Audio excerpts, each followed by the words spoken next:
Good morning and welcome back to Fresh Brew HQ with me, Katy Roberts at Fresh Brew Marketing.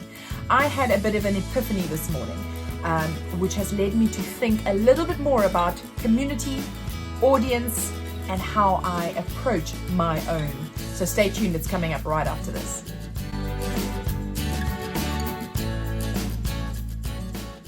You know, I had a lesson this morning, an experience rather, that has taught me a lesson. It's my mom's birthday today, and the whole we can't be together due to the lockdown, and the whole family jumped on a call, a video call, and spent the morning with her, and we all shared our breakfast and ate breakfast at the same time and laughed and chatted and, you know, did the things that brothers and sisters and families always do.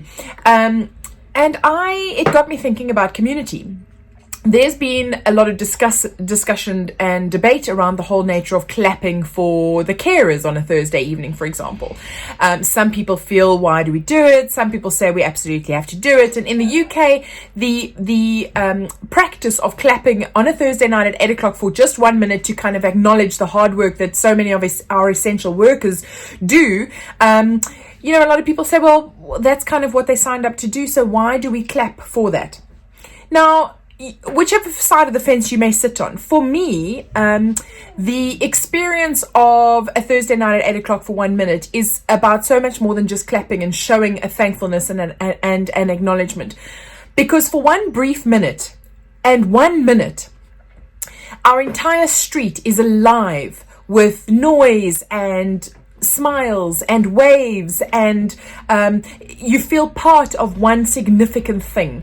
You know, you'll step out of your front door and you'll wave at the people across the road who are clapping, who you haven't seen for weeks. Well, maybe the last time you saw them was last Thursday at 8 o'clock for 1 minute.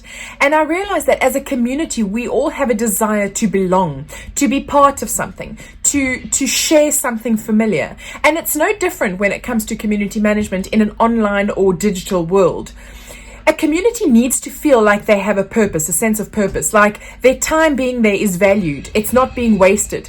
Yes, a lot of people will join something because they want to get something out of it. Absolutely. And for me, clapping on a Thursday night, getting something out of it means I am fulfilled and I have that connection with my neighbors next to me and across the road for that one small moment in time. And I know that I will share it again the following Thursday when we do exactly the same thing all over again.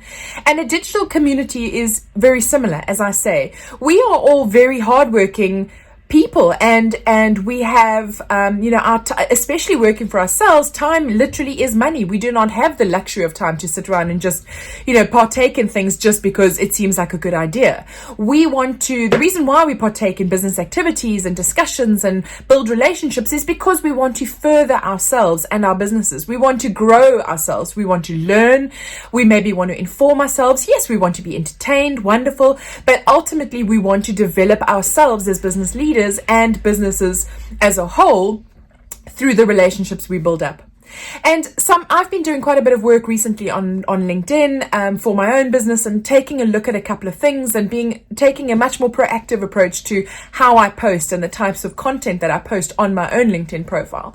And I sat down yesterday, I did a bit of an analysis of my connections and the people that I am in touch with just on my LinkedIn profile. So when I started my LinkedIn profile, I knew everybody personally. I'd either worked with them, I'd worked alongside them, I'd worked for them, but I knew them.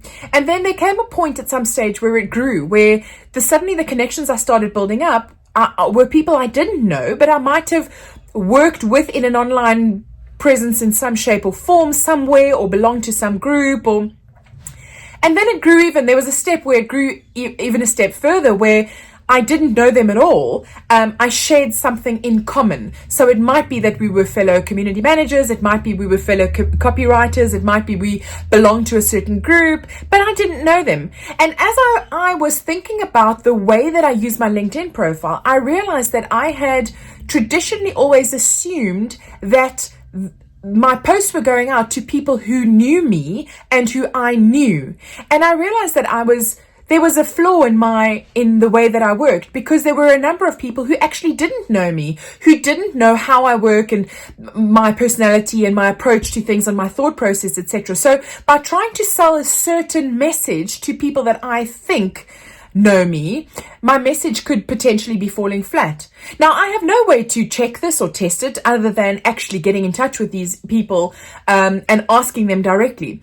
But it really awoke a realization that I need to redefine. It doesn't matter how much I think I know my audience, there is always cause to go back and take another look, always cause to go back and grow, always cause to change my conversation, change my approach, so that it resonates stronger with them. And that was just a little lesson that I learned yesterday, which I thought, take that even further with a lot of brands. I think as brands, quite often we forget about that. We think we know our audience, but our audience and our community is alive. It's growing. It's constantly changing. Maybe people who are active today never used to be active before. Maybe the people that were previously active and enthusiastic about your cause have become dormant and are just lurking, watching.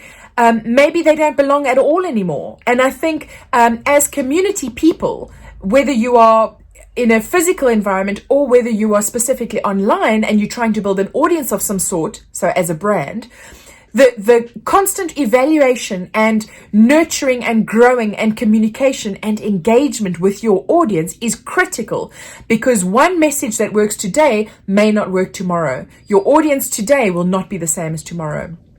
Just a little thought that I thought I'd share with you.